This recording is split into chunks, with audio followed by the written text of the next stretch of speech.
दुनिया के सबसे एडवांस हेलीकॉप्टरों में से एक Mi-17 V5 हेलीकॉप्टर माने जाते हैं। आधुनिक तकनीक और हथियारों से लैस इन हेलीकॉप्टरों का इस्तेमाल सेना हर जगह कर सकती है, चाहे वो जंग का मैदान हो या फिर जंगलों की आग बुझाना, घायल सैनिकों को जंग के मैदान से निकालना हो या फिर दुश्मन के इलाके में जासूसी। Mi-17 V5 हेलीकॉप्टर हर जगह कामयाब माने जाते हैं। भारत का साल 2008 में रूस के साथ करार होने के बाद साल 2011 में इन हेलीकॉप्टर्स की डिलीवरी भारतीय सेना को शुरू हो गई थी। 2013 में भारत को 36 हेलीकॉप्टर्स की डिलीवरी दी गई और जुलाई 2018 में रूस ने करार किए गए सभी 80 हेलीकॉप्टरों की डिलीवरी भारत को कर दी थी। इस हादसे में मारे गए विंग कमांडर पृथ्वी सिंह चौहान को करीब 5000 घंटे का उड़ान अनुभव था। आमतौर पर इंडियन एयरफोर्स के पायलट हर साल करीब 200 से 300 घंटे उड़ान भरते हैं। इन पायलटों में सबसे ज्यादा उड़ान हेलीकॉप्टर के पायलट भरते हैं, क्योंकि हेलीकॉप्टर को उड़ान के बाद सर्विसिंग के लिए कम वक्त चाहिए होता है, जबकि लड़ाकू विमानों को काफी ज्यादा। जिस हेलीकॉप्टर क्रैश में जनरल बिपिन रावत मारे गए हैं, उसे साल 2013 में भारतीय वायुसेना में शामिल किया गया था। हाल ही में इस हेलीकॉप्टर की सर्विसिंग की गई थी और इस सर्विसिंग के बाद इस हेलीकॉप्टर ने महज 26 घंटे की उड़ान भरी थी, जो आमतौर पर सर्विसिंग के बाद बेहद कम मानी जाती है।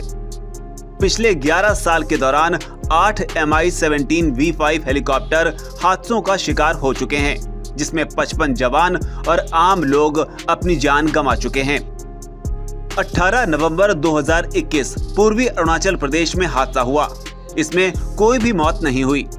27 फरवरी 2019 को कश्मीर के बडगाम में सेना का हेलीकॉप्टर अपने ही हमले का शिकार हो गया, जिसमें 7 की मौत हो गई। 3 अप्रैल 2018 को उत्तराखंड के केदारनाथ में हवाई हादसा हुआ। इसमें एक शख्स की जान चली गई। 6 अक्टूबर 2017 को अरुणाचल प्रदेश में भी Mi-17 V5 हेलीकॉप्टर हादसे का शिकार हो गया। इसमें 7 लोग मारे गए। 25 जून 2013 को केदारनाथ में भी एक हेलीकॉप्टर क्रैश हुआ और यहां 20 लोगों की जान चली गई। 30 जून 2012 को गुजरात में आसमान में ही 2 Mi-17 V5 हेलीकॉप्टर टकरा गए। इसमें 9 की मौत हुई, जबकि 19 नवंबर 2010 को अरुणाचल में एक और हवाई हादसा हुआ। यहां 12 लोगों की जान चली गई। इनमें कुछ हादसों की इंक्वायरी रिपोर्ट को सार्वजनिक भी किया गया है। Mi-17 V5 के ज्यादातर हादसे पहाड़ी इलाकों में ही हुए हैं। अगर साल 2012 के गुजरात हादसे को छोड़ दिया जाए तो पिछले 10 साल में सभी हादसे पहाड़ी इलाके में हुए हैं। 27 फरवरी 2019 को जब पाकिस्तान में बालाकोट के जवाबी हमले में पाकिस्तान के लड़ाकू जहाजों ने भारतीय सीमा में प्रवेश किया, तो गलतफहमी में भारतीय सेना ने अपने ही Mi-17 V5 हेलीकॉप्टर को मार गिराया। इन हादसों की सबसे बड़ी वजह खराब मौसम ही निकलकर सामने आए हैं।